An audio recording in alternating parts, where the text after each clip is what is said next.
estar aquí, estar ahí, estar como deslocalizado, como decíamos.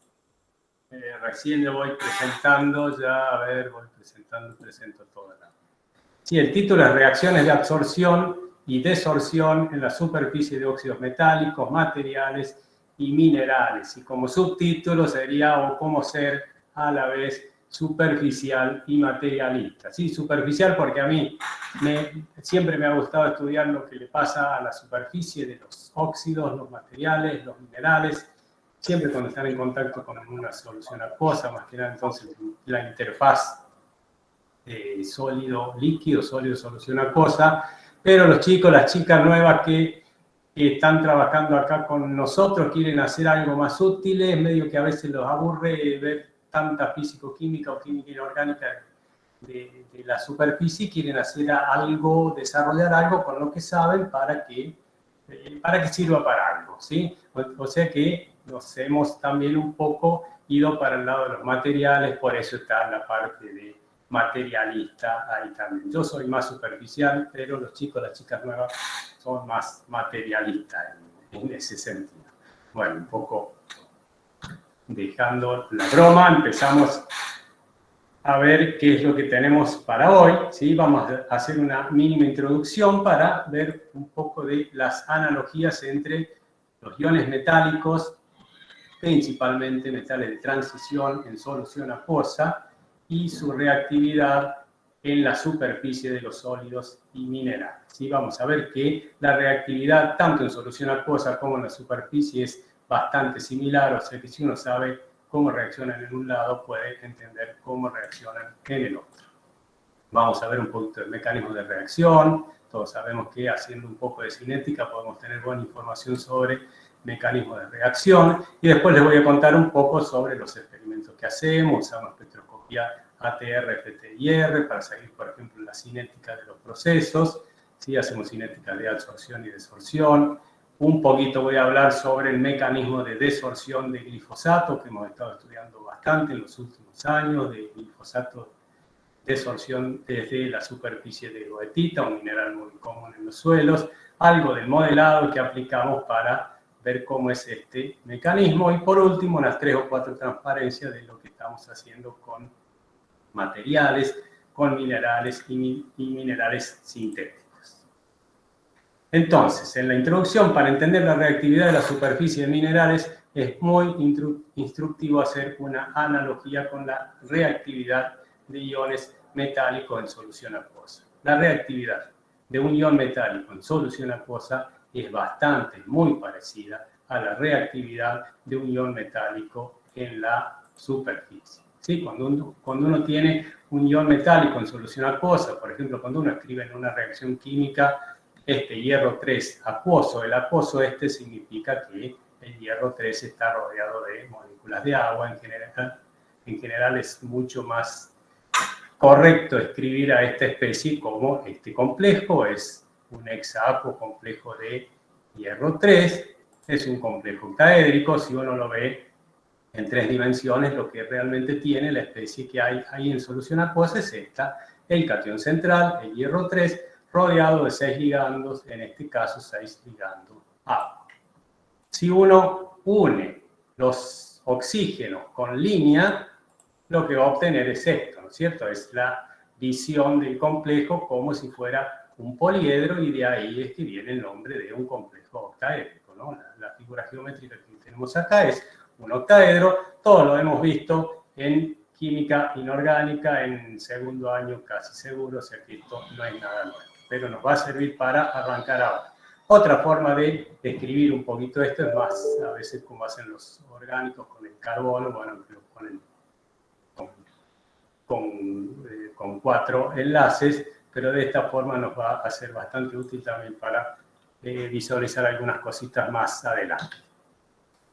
Bueno, los iones metálicos en la superficie de los minerales también están formando complejos y también están dentro de una estructura cristalina, por ejemplo, en el caso del hierro 3, formando complejos octaédricos como el que vimos recién o muy parecido a lo que vimos recién. Esta sería la estructura cristalina de un mineral muy común en suelo, es el más estable en los suelos, en pH y nuestras temperaturas, las presiones de oxígeno que tenemos a nivel del suelo. La goetita, que es el alfa óxido hidróxido de hierro, es uno de los óxidos de hierro 3 más estables que tenemos ahí, es muy reactivo. Y acá, bueno, serían los hierro 3, los cationes hierro 3 que están en ese sólido, son los puntitos o las esferitas más marroncitas claras o amarillas, y después tenemos los aniones óxidos o los aniones oxidrilos que los están rodeando. Así no vemos mucho, vemos una maraña de esferitas amarillas y rojas, pero si unimos con líneas todos los puntitos rojos que tenemos acá, que serían los oxígenos de estos grupos óxidos o los OH, lo que obtenemos son todos octaedros. ¿Sí? Esta es la típica representación también en poliedros de un sólido cristalino, como puede ser en este caso la goetita. Y acá tenemos entonces, en todos estos octaedros, en el centro, acá dejé uno sin dibujar el octaedro, para que vean que en el centro, acá tengo uno más agrandado, en el centro tenemos el catión hierro 3, y eso está también en un ambiente octaédrico rodeado de 6 ligandos. En este caso, la mitad de los ligandos son iones óxidos y la otra mitad son oxígenos. Acá está representado lo que sería suponer, por ejemplo, esta superficie, si esto es una partícula de goetita, si esta es una superficie,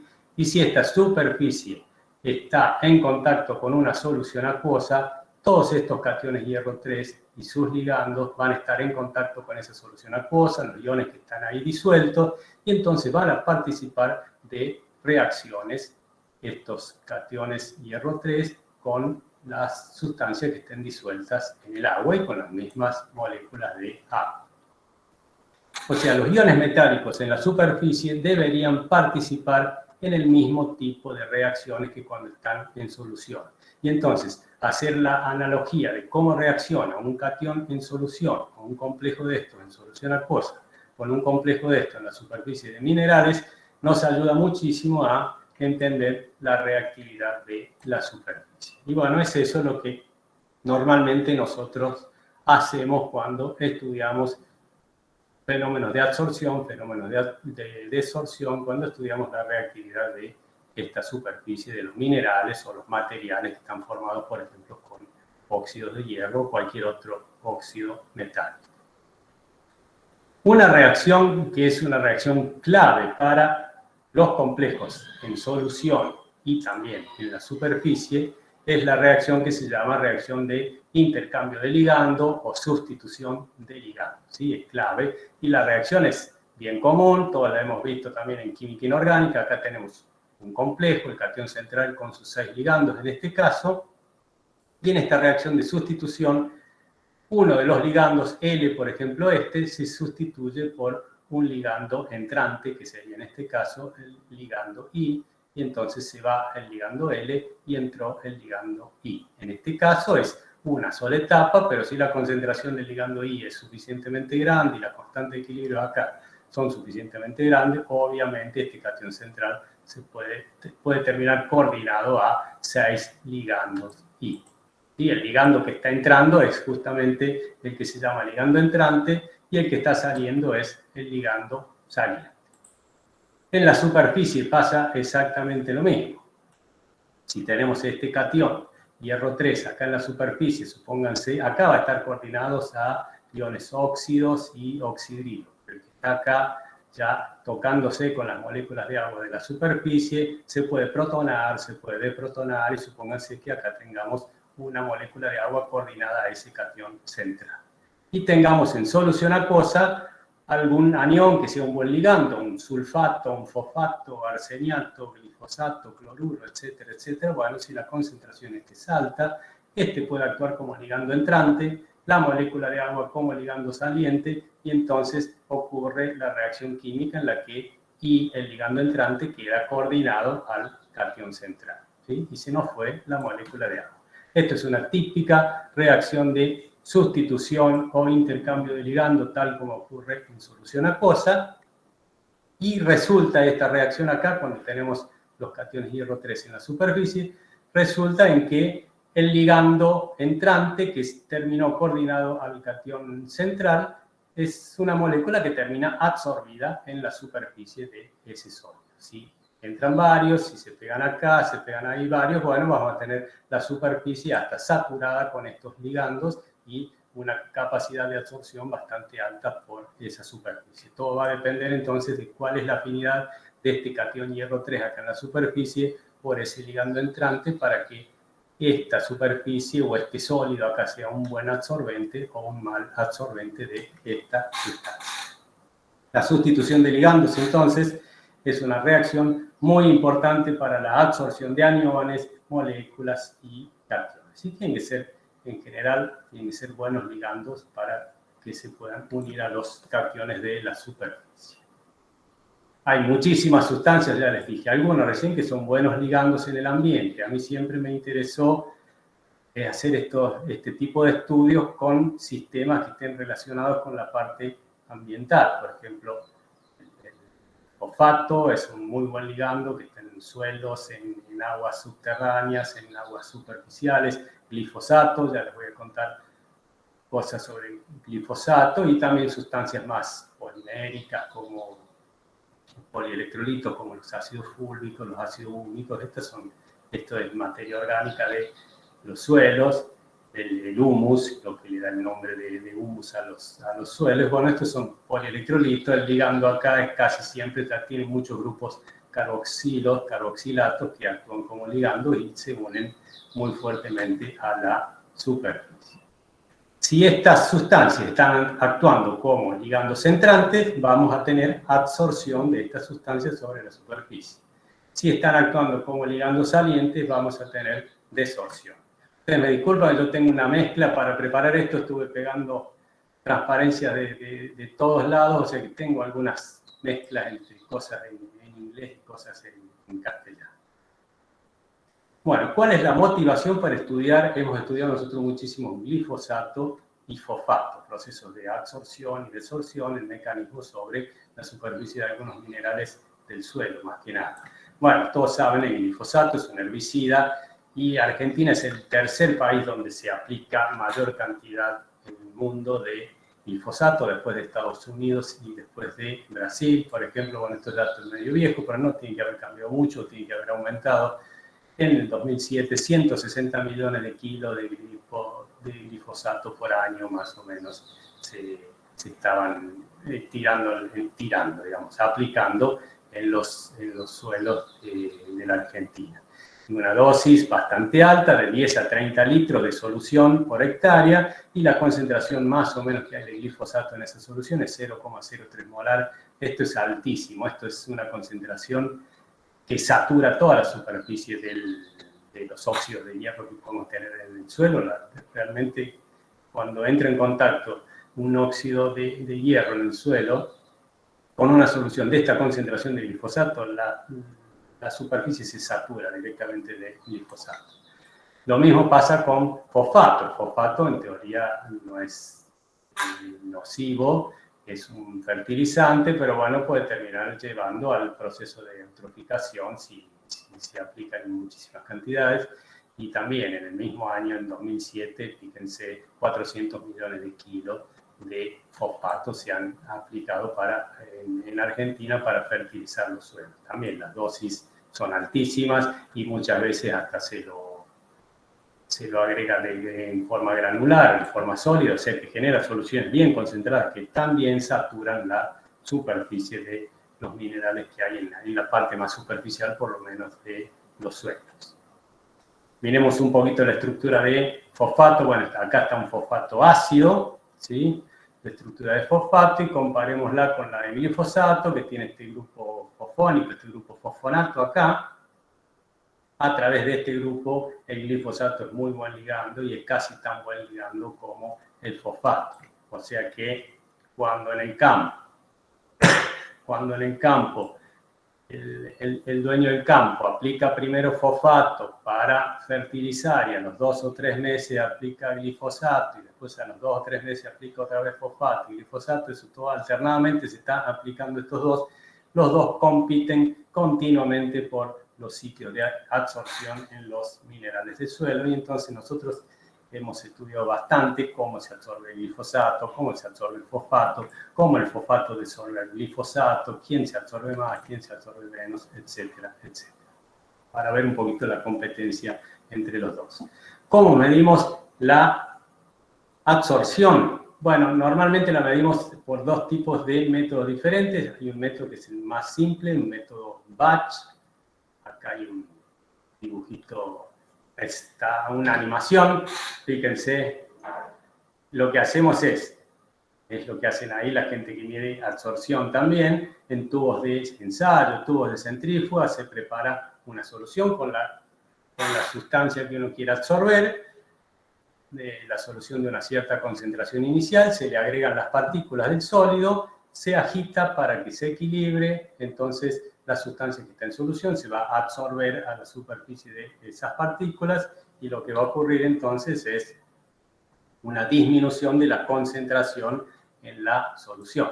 Hacemos una centrifugación, un filtrado y cuantificamos el remanente de esa sustancia que estamos absorbiendo, por ejemplo, glifosato, fosfato, lo cuantificamos en el sobrenadante. Y por diferencia calculamos cuánto se absorbió a la superficie. Este es el método más simple y más barato de todo, pero bueno, tiene algún problemita, solo mide la cantidad total absorbida, no sabemos qué especie se generó en la superficie, lo único que lo vemos es indirectamente porque estamos midiendo la diferencia de concentraciones entre en la solución al comienzo del proceso y al final del proceso de absorción. Una técnica que a veces brinda mucha más información es utilizar algunas espectroscopías de superficie, y si es in situ, mucho mejor. Esas espectroscopías en teoría nos permitirían obtener espectros de las especies que se absorben acá en la superficie, y entonces normalmente tenemos más información que en el otro método. Acá uno podría llegar a detectar diferentes especies absorbidas. Obviamente la suma de la cantidad absorbida de cada una de esas especies tiene que ser igual a la cantidad total que uno ve acá con este otro método más indirecto. Pero lo que tienen entonces las espectroscopías es que no solo permiten ver cuánto se absorbe en total, sino en algunos casos nos permiten ver qué tipo de especies tenemos ahí absorbidas. Si tenemos una sola especie o tenemos más de una. Ya vamos a volver un poquito ahí sobre eso.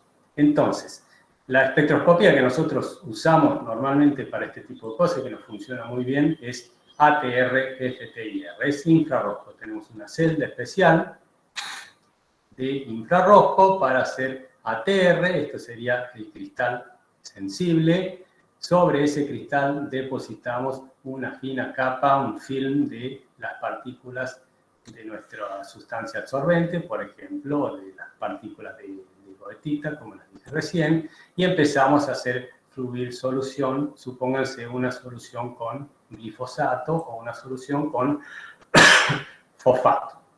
Entonces, el fosfato o el glifosato que están fluyendo acá empiezan a absorberse sobre la superficie de las partículas y podemos detectar los espectros de esas especies absorbidas con el infrarrojo y podemos seguir, por ejemplo, en función del tiempo, cómo va creciendo la cantidad absorbida, o sea que podemos hacer cinética de absorción. Supónganse que hemos absorbido durante un cierto tiempo fluyendo acá una solución de glifosato y queremos desorberla ahora agregando fosfato. Bueno, lo único que tenemos que hacer acá es cambiar la solución que estamos fluyendo por una solución de fosfato y cuando empieza a fluir fosfato se va a empezar a desorber el glifosato, se va a empezar a absorber el fosfato y podemos seguir las dos especies simultáneamente, cómo se va desorbiendo una y cómo se va absorbiendo otra. O sea que ese tipo de estudios es lo que hemos hecho principalmente con fosfato y con glifosato.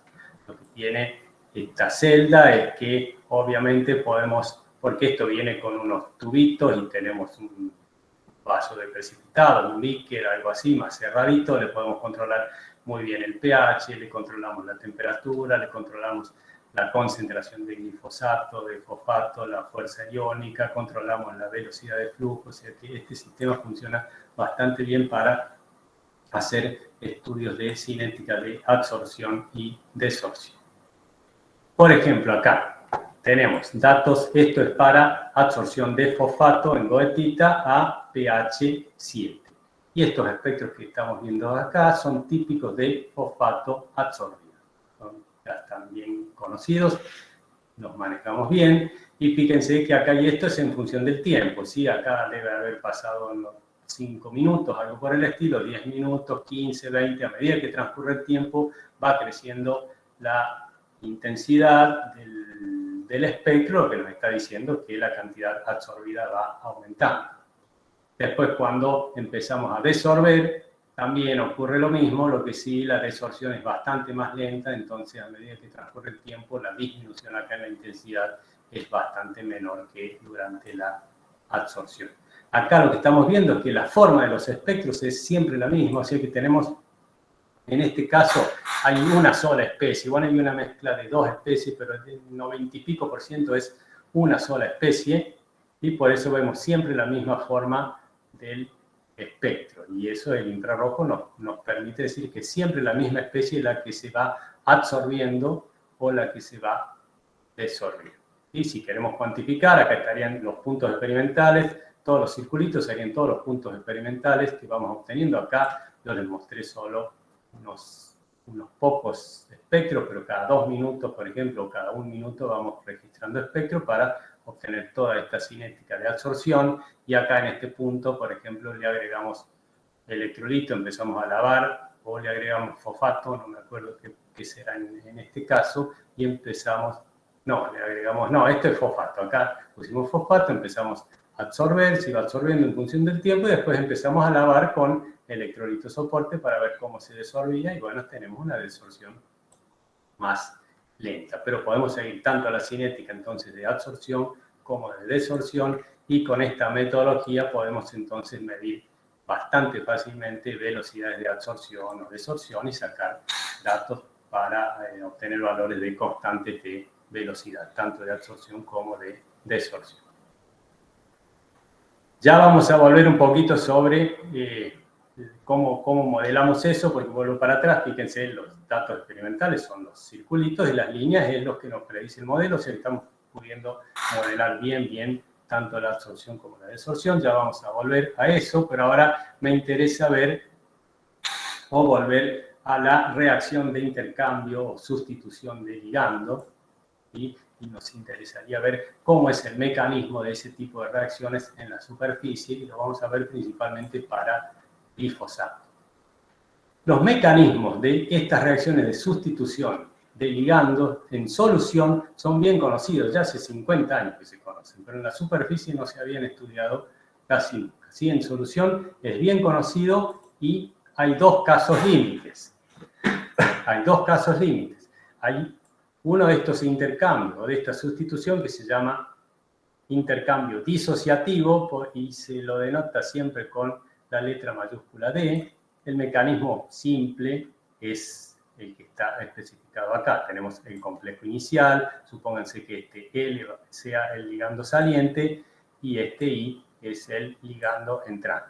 Acá lo tengo dividido en dos etapas a este proceso. En una primera etapa, este complejo octaédrico, o sea, hexacoordinado, libera el ligando saliente, se genera un intermediario pentacoordinado, ¿sí? Esta sería la etapa determinante de la velocidad, y luego, en la segunda etapa, que es mucho más rápida, entra el ligando entrante para generar entonces el complejo ya con el ligando sustituido.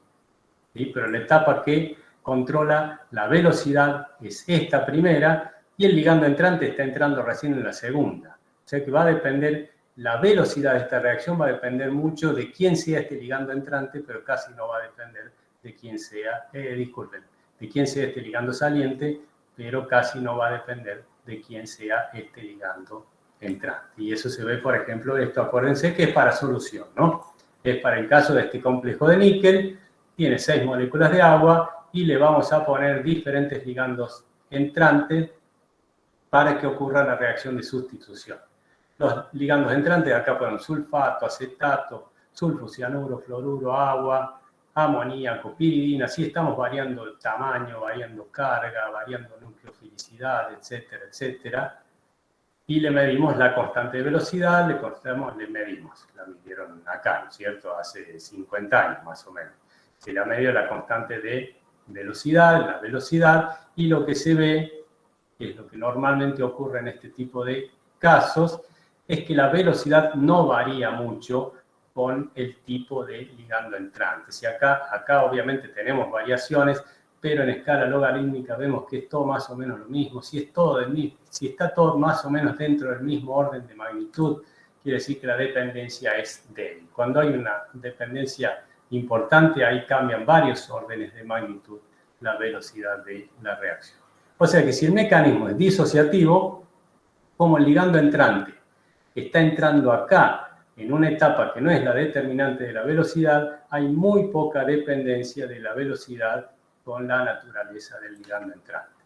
El otro caso extremo sería el intercambio asociativo. En el intercambio asociativo, la etapa determinante, en la etapa determinante de la velocidad sí está involucrado el ligando entrante. Es asociativo porque en la primera etapa el complejo con número de coordinación 6 genera un intermediario heptacoordinado, entró el ligando entrante y recién en la segunda etapa se va el ligando saliente. Aquí sí debería haber una buena dependencia de la velocidad de la reacción o la constante de velocidad con la naturaleza del ligando entrante. Y es lo que se ve en este ejemplo para un complejo de cromo. Cambiamos 4 ligandos entrantes y fíjense las velocidades, las constantes de velocidad, esto es 10 a la menos 6, 10 a la menos 10. Hay 3, 4 órdenes de magnitud acá en las velocidades, ¿sí? Con sulfocianuro es 1000 o 10.000 veces más rápida la reacción que con yoduro. Acá se ve sí una fuerte dependencia con el ligando entrante y esto es típico de un mecanismo de intercambio del tipo asociativo. Esto es muy parecido ya que hay orgánicos acá a una SN1 y a una SN2. ¿Sí? Esto es muy parecido a una SN1, depende únicamente de la concentración, en este caso, del complejo y no la del ligando entrante, un nucleófilo. Estos son buenos ligandos, son buenos nucleófilos también, es lo mismo. En cambio, en esta que es intercambio asociativo, esto sería más del tipo de una SN2. La ley de velocidad depende, o la velocidad depende de la concentración del complejo y de la concentración también del ligando entrante. Sería el primer orden respecto de este y del primer orden respecto de este otro. Sería una SN2. Bueno, lo que nosotros quisimos saber es qué pasaba en la superficie. Nosotros teníamos glifosato. En la superficie, primero absorbemos glifosato sobre una goetita, un óxido de hierro. Supónganse, tenemos este sitio en la superficie, un catión hierro unido a la parte del sólido acá, representado por esas 3 rayitas ahí, y uno de los ligandos es el ligando glifosato, sería esta situación acá. Y le vamos a agregar diferentes ligandos entrantes que lo desplacen al glifosato y lo que vamos a medir es la velocidad de esa reacción y ver si varía o no con la naturaleza de este ligando entrante. Si varía mucho, es un mecanismo principalmente de tipo asociativo y si varía poco, es un mecanismo principalmente disociativo.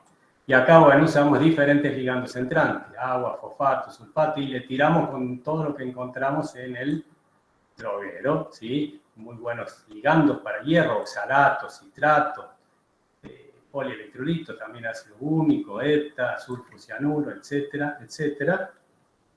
Y acá es un ejemplo de lo que vemos con esta celda de infrarrojo. Estos serían los datos. Acá va aumentando la intensidad en función del tiempo. Quiere decir que acá estamos absorbiendo glifosato, ¿sí? El glifosato se va absorbiendo en función del tiempo y es lo que tenemos en esta parte acá. Glifosato absorbido. Luego le agregamos fosfato. Empieza a disminuir la señal de las bandas, la intensidad de las bandas de glifosato y empiezan a aumentar la intensidad de las bandas de fosfato. Así que podemos medir tanto como disminuye la concentración o la cantidad de glifosato absorbido y si quisiéramos podríamos también ir midiendo cómo va aumentando la cantidad de fosfato absorbido. Pero acá estábamos interesados principalmente en qué le pasaba al glifosato, o sea que seguimos esta parte de acá, que es bien limpita para glifosato, y veíamos que decaía más o menos a esta velocidad. Y por ejemplo acá es para desorción de glifosato con fosfato. Y probamos, ya que estaba, probamos a diferentes concentraciones. Fosfato 10 a la menos 6 hasta 10 a la menos 2 molar. Estamos variando 4 órdenes de magnitud la concentración de fosfato y vemos que prácticamente no varía, varía muy poco la velocidad. Esto es casi más error experimental que otra cosa, o sea que la ley, si uno tiene que plantear una ley de velocidad, es de orden cero respecto a fosfato, respecto al ligando entrante en este caso. Estamos variando 10.000 veces la concentración de fosfato y el glifosato casi ni se da cuenta. Hicimos lo mismo con oxalato, con ETA, con citrato, con sulfato, con tiocianato, con agua y todo da más o menos lo mismo. Pobre Jason Manuel, que es el que hizo los experimentos, se aburría como loco porque le daba siempre igual. Le decía, profe, da siempre lo mismo. Y bueno, ¿qué quiere que le haga? Pero por lo menos estamos concluyendo algo bastante interesante. Con esos datos podemos sacar obviamente constante de velocidad para el proceso de desorción con los diferentes ligandos entrantes. Si lo sacamos los logaritmos, vemos que son todos más o menos iguales, están todos dentro del mismo orden de magnitud, casi no varía la velocidad de desorción de glifosato cuando no varía la naturaleza del ligando entrante. Esto es bien indicativo de un mecanismo disociativo. Sí, nunca se había hecho para cosas en superficie y ahora estamos haciendo esto justamente para estos sistemas. ¿Sí? Es bastante entendible que el mecanismo sea disociativo, ya después les cuento un poco por qué, pero bueno, acá tenemos una prueba. Esto tiene implicancias ambientales bastante interesantes. ¿Sí? La velocidad de desorción de glifosato va a ser siempre la misma, no va a importar quién lo esté desplazando. Si bien todos estos lo van a desplazar completamente, si la concentración es suficientemente alta de cada uno de estos, van a terminar desplazándolo completamente y termodinámicamente no va a quedar nada de glifosato en la superficie. Y se va a saturar la superficie con cada una de estas cosas. La velocidad a la cual se está yendo es prácticamente la misma. ¿Sí? Eso es muy importante para predecir la movilidad del glifosato en el ambiente. Es mucho más fácil, uno ya le conoce más o menos la constante de velocidad de desorción y eso, haya lo que haya dando vuelta por ahí, tiene que aplicar esa constante para cálculos simples porque va a ir siempre a su bola, como dicen los españoles, va a ir siempre a su ritmo, sin importar quién lo esté desplazando. Vamos a ver un poquito cómo modelamos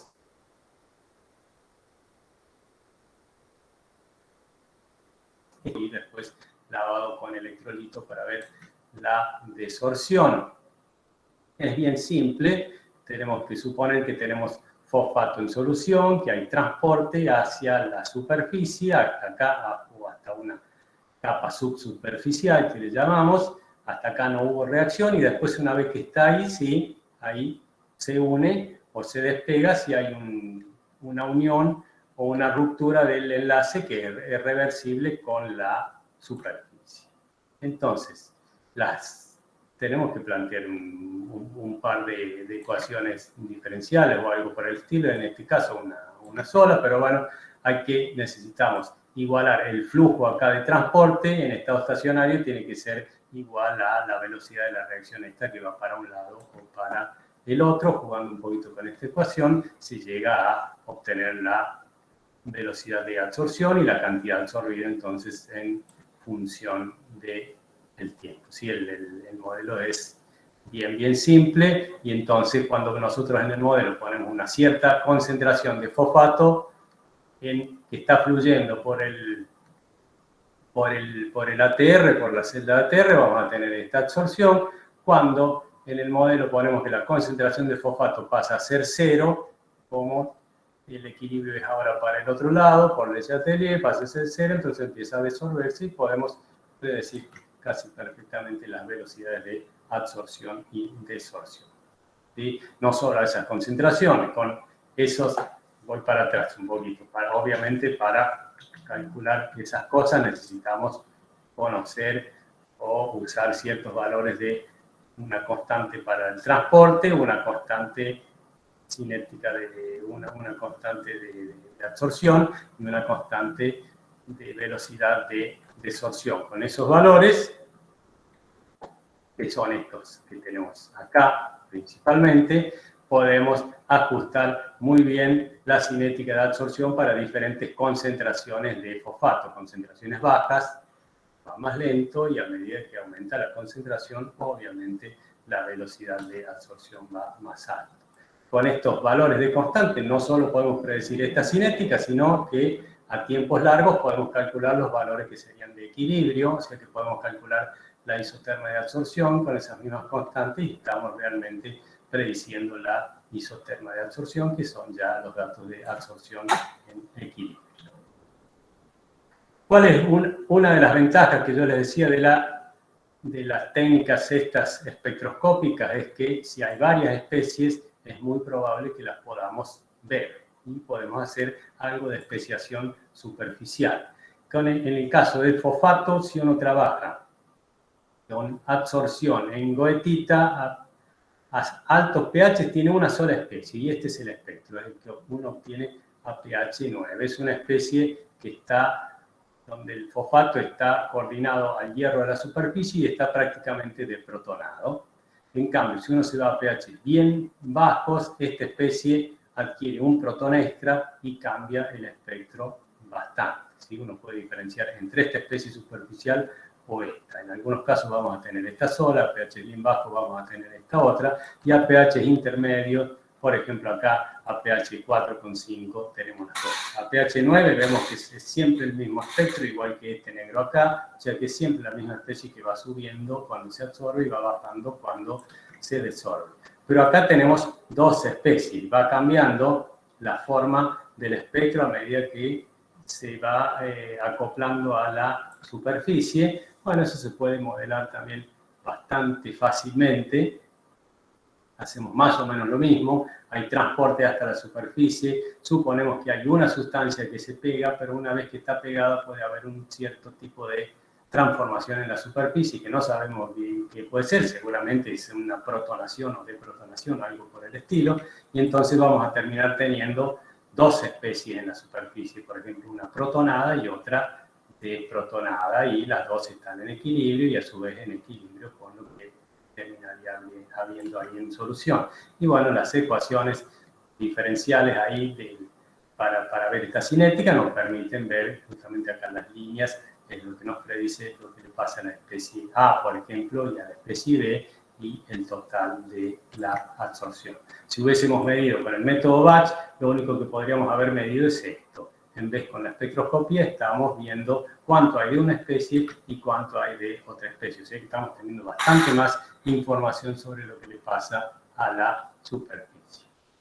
Y también con la espectroscopía, obviamente yo les había dicho que podíamos ver acá que subía, que se absorbía el glifosato, después cuando le agregábamos fosfato, teníamos que bajaba la intensidad de las bandas de glifosato y empezaban a aparecer las de fosfato, o sea que podemos ver las dos cosas a la vez. Y esto es lo que tenemos, ¿cierto? Sería el tiempo cero acá, sería este tiempo acá justamente cuando agregamos fosfato. Acá lo que estamos haciendo entonces es absorbimos primero el glifosato y después le agregamos fosfato para que el glifosato se desorba. Pero con estos espectros podemos no solo ver cuánto se desorbe de glifosato, sino cuánto se absorbe de fosfato. Y es lo que tenemos acá. ¿Sí? Se va desorbiendo esto de glifosato en función del tiempo, se va absorbiendo esto de fosfato en función del tiempo y la suma glifosato más fosfato que estamos teniendo en la superficie, que está prácticamente saturada, es esto acá de los puntos amarillos. Los puntos son datos experimentales y las líneas también son lo que hacemos con el modelo, y el modelo es bien simple. Acá es suponer que el fosfato le está pasando lo que le pasaba antes, una sola especie estamos suponiendo acá, que es principalmente lo que hay a pH 7, y glifosato está haciendo lo mismo. Cada uno están haciendo la suya, pero compiten por los sitios de absorción. Y esa competencia es lo que hace que el fosfato pueda acelerar un poquito, no mucho, acelerar un poquito la desorción del glifosato, ¿sí? Porque los dos, como son ligandos, uno es un fosfato y el otro es un fosfónico o un fosfonato, los dos obviamente están compitiendo por los mismos hierros en la superficie, entonces se molestan, pero se absorben de manera independiente, ¿sí? Lo único que tiene es que compiten por los sitios superficiales. Acá no les tengo las ecuaciones diferenciales, no son mucho más complicadas que las anteriores, y en equilibrio podemos predecir tanto la isoterma de absorción de fosfato como la isoterma de absorción de glifosato. Así que modelos bien simples nos están diciendo cómo el glifosato y el fosfato compiten por la superficie de la goetita. Bueno, me quedan unas 3 o 4 transparencias y vamos a cambiar un poquito ahora para contarles algo sobre nuestros materiales. Y lo que buscamos es que, bueno, en lugar de que sean bueno, bonito, barato, que sea bueno, verde y barato. Si cambiamos una B larga por una B corta. ¿Cuáles son los materiales que estudiamos? Bueno significa que sean buenos absorbentes, ¿sí? Porque lo pensamos como para usarlos en decontaminación o en sistemas analíticos de preconcentración. Queremos que absorban mucho y a concentraciones de la sustancia que queremos absorber bastante bajas, así que sean bien eficientes para absorber. Que sean baratos, ¿sí? Para que se puedan aplicarse, no sé, si uno quiere descontaminar una laguna o algo por el estilo, que puedan aplicarse sin ningún problema, no solo a nivel de laboratorio, sino que sean baratos para poder utilizarlos. Y que sean sustentables, digamos, que sean verdes, no usar cosas que sean tóxicas, y tratamos de usar sustancias que ya están en la naturaleza, como arcillas, óxidos y minerales. Por eso lo de los minerales que estudiamos bastante nosotros, ¿sí? Entonces, los sólidos que cumplen con todas estas condiciones en general son los minerales o minerales sintéticos, acá entre comillas, porque si es mineral no puede ser sintético, por definición de mineral lo tiene que haber hecho la naturaleza, pero bueno, podemos sintetizar los sólidos con la misma estructura que los minerales en los laboratorios, por eso los llamamos minerales sintéticos, ¿sí? ¿Cuáles son esos minerales o minerales sintéticos? Las arcillas. Las arcillas son en general muy buenas para contaminantes catiónicos, tienen gran afinidad y los captan bastante bien, rápidamente y fácilmente. Para contaminantes aniónicos, y ahí empezamos a trabajar con eso cuando Ricardo vino a Córdoba, los hidróxidos doble laminar, que en la naturaleza son las hidrotalcitas. Y después para buenos ligandos como fosfato, arseniato, glifosato, etcétera, los óxidos de hierro, y después también toda una parte del grupo estudia sistemas mesoporosos porque tienen altas áreas superficiales y con dióxido de silicio mesoporoso. Esto es bueno porque se le puede modificar bastante fácilmente la superficie, entonces podemos sintonizar un poco lo que queremos absorber o no absorber. Y después hacemos mezclas también. Se pueden hacer mezclas muy fáciles de arcillas que absorben cationes con óxido de hierro que absorben estos ligandos, por ejemplo, magnetita. Entonces, cuando hacemos una mezcla de estas dos cosas, vamos a poder absorber cationes, vamos a poder absorber estos ligandos y a su vez, como las suspensiones tienen propiedades magnéticas, con un imán los sacamos fácilmente, los removemos fácilmente y eso entonces tendría, en teoría, buenas aplicaciones. Nosotros llegamos hasta ahí, hasta decir que tendrían buenas aplicaciones, después que vengan los ingenieros y quieren aplicarlo, ¿no? Y entonces un poquito ahora, ¿qué significa para nosotros un buen absorbente? Y acá tenemos ejemplos de datos, algunos son datos nuestros y otros son datos robados de algunos papers, donde se usan sólidos, suspensiones, materiales particulados para absorber arseniato. ¿Sí? Esto es arseniato lo que se absorbe. Estas son isotermas de absorción. Algunos, fíjense que absorben mucho. Una ferrihidrita, este es un hidróxido de hierro. Esto es un LDH de los de Ricardo, por ejemplo, absorbe mucho arseniato, acá otra ferrihidrita a otro pH y hay otros acá que absorben poco. Tomemos dos de estos que absorben más o menos bien, el LDH y la ferrihidrita a pH 9. Son estos datos que hay acá. Lo que hay que ver acá es que, como estas son isotermas de absorción, en teoría son datos de equilibrio. El sistema acá está en equilibrio. Entonces tenemos el LDH, que absorbe mucho. Si uno ajusta con la línea esta, una isoterma de absorción de las más simples, la de Langmuir, nos va a dar que el máximo de absorción es 2000 micromol por gramo. O sea que esto sigue acá un poco, fíjense, estamos a 1700, 1800, bueno, el máximo está en 2000. En cambio, con esta ferrihidrita, el máximo está en 1000. Lo que dicen normalmente en los papers, bueno, es mucho mejor. A ver que se me fue todo. Es mucho mejor el LDH porque absorbe el doble que la ferrihidrita, ¿sí? Pero hay que acordarse que acá estamos con un sistema en equilibrio. Cuando el LDH absorbió 1600 de esto acá, que es micromol por gramo, quiere decir que en equilibrio en la solución quedó esto, 6 o 7 por 10 a la menos 4. O sea que si yo pongo a absorber, uso este LDH y hago que absorba esta cantidad, cuando remueva el sólido, en la solución me va a quedar esto, una concentración altísima, ¿sí? Los límites permitidos para el agua potable, para el arsénico, están 100 veces más abajo. O sea que este no sería muy bueno, aunque como máximo absorba mucho más que la ferrihidrita. En cambio, la ferrihidrita absorbe menos, absorbe hasta 1000, pero podemos absorber hasta 1000 y cuando yo absorbo en estas condiciones acá y retiro ferrihidrita, la concentración de arsénico que me va a quedar en las soluciones esta. Es mucho más efectivo entonces para remover arsénico en ese sentido. Acá lo podemos ver con escala semilogarítmica, con escala logarítmica acá abajo. Estos son los mismos datos de arriba, las líneas son los mismos cálculos de arriba, lo único que como es semilogarítmica tiene esta forma acá. Y fíjense las concentraciones de niveles de arsénico en agua que están permitidas para el agua potable, están más o menos en estos valores. Y bueno, para esos valores la ferrihidrita todavía absorbe bastante, o sea que es buen absorbente. En cambio, el LDH, si bien acá el máximo es mucho más grande que la ferrihidrita, a estas concentraciones no absorbe absolutamente nada. Si yo quiero limpiar y purificar y tratar de que la concentración me quede por acá abajo, no me queda otra que usar esta ferrihidrita. El LDH no va a poder bajarme la concentración a estos niveles, ¿sí? En eso nosotros...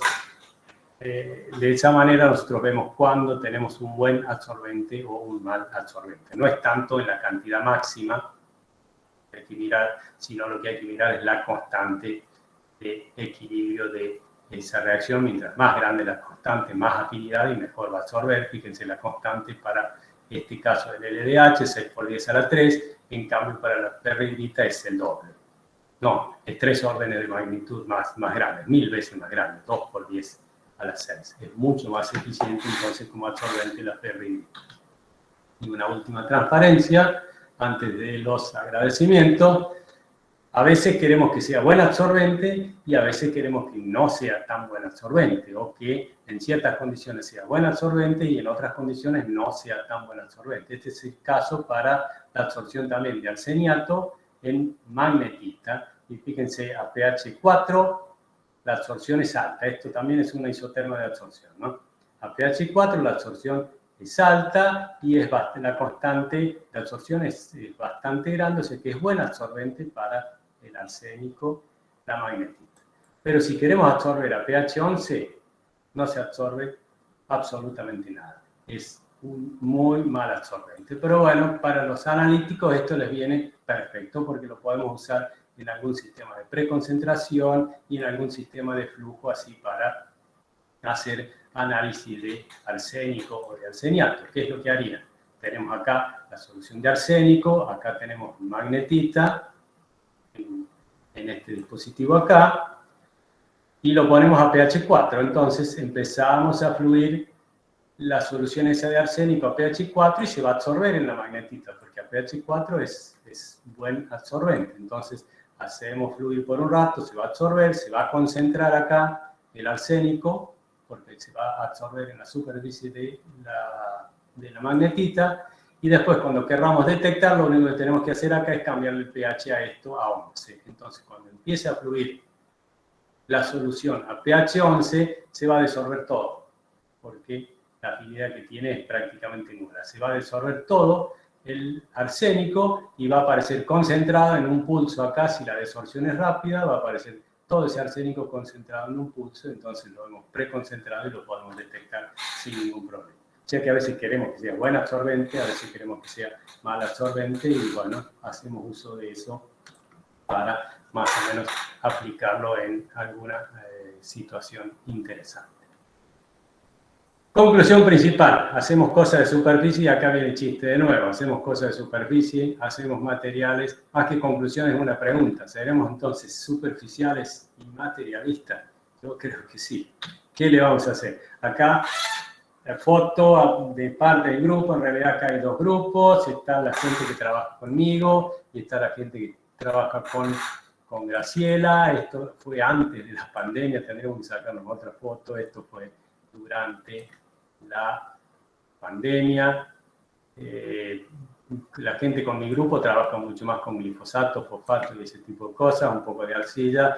Graciela está trabajando bastante con arcilla y fluorescencia, pero fluorescencia de sustancias también absorbidas. Estoy teniendo datos bien interesantes. A ver, bueno, y agradecimiento a todos los que nos dan plata. También estamos en contacto con gente de China. Y acá tengo un par de fotos, obviamente, doctor, y la gente de China, Wenfengtan, de Wuhan, y que ya he ido unas 3 veces a Wuhan, y la pandemia me impidió seguir yendo. Y bueno, y este fue mi director, digamos, de postdoc, con quien aprendí toda la parte de cinética de absorción y desorción, Luc Opal de Holanda. Y bueno, obviamente agradecer a ustedes. No sé cuánto